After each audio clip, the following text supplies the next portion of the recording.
Daniel was just 8 years old when tragedy struck. It was a cold, rainy night. The sound of thunder filled the sky as he sat near his parents' bed, holding his mother's hand. Mom and Dad were both sick.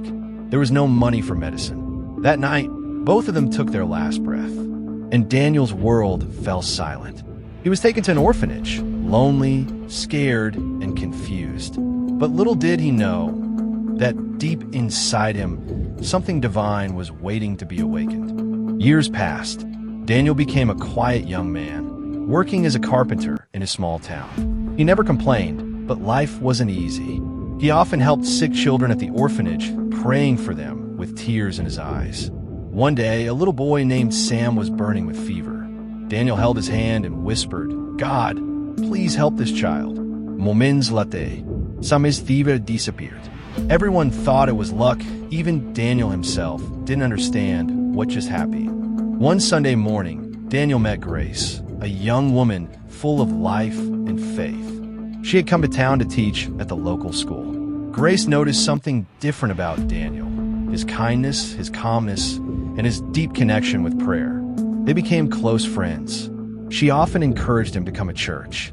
Daniel liked her gentle spirit, but never imagined she'd one day change his life completely. Months later, Grace fell seriously ill. The doctors couldn't find what was wrong. Daniel sat by her bedside, weeping. He prayed all night. Then something powerful happened. A warm light filled the room. Grace opened her eyes, completely healed. She looked at Daniel and said softly, "Daniel, do you know what just happened? You have the gift of healing." Daniel froze. No, I'm just an ordinary man." But Grace smiled. "No, Daniel, you're not ordinary. God has chosen you." At first, Daniel refused to believe. He didn't want attention. He didn't want fame. But the signs grew stronger. Everywhere he went, people he prayed for got healed. Word spread across town. Some people believed, others mocked him. But Grace stood by him through it all. She reminded him, when God gives a gift, it's not for you to hide, it's for the world to see. One night, Daniel had a dream. He saw a bright light and heard a voice saying, "Go, Daniel, heal the broken, let my people." When he woke up, tears rolled down his face. He knew what he had to do. Daniel became a pastor, not because he wanted power, but because he wanted to serve.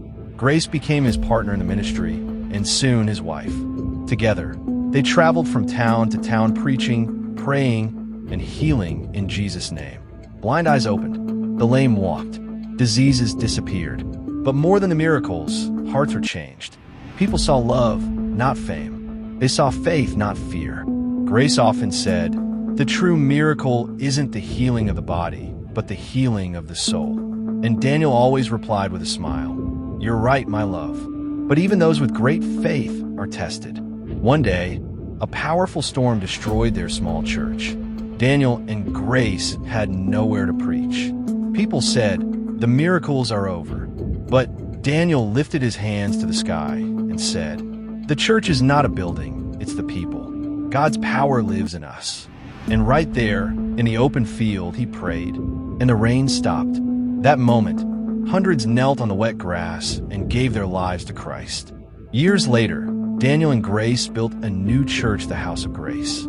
Thousands came from far and near, not to see Daniel, but to feel the power of God through him. Daniel never forgot where he came from, the orphan boy who had nothing, but carried everything the world needed.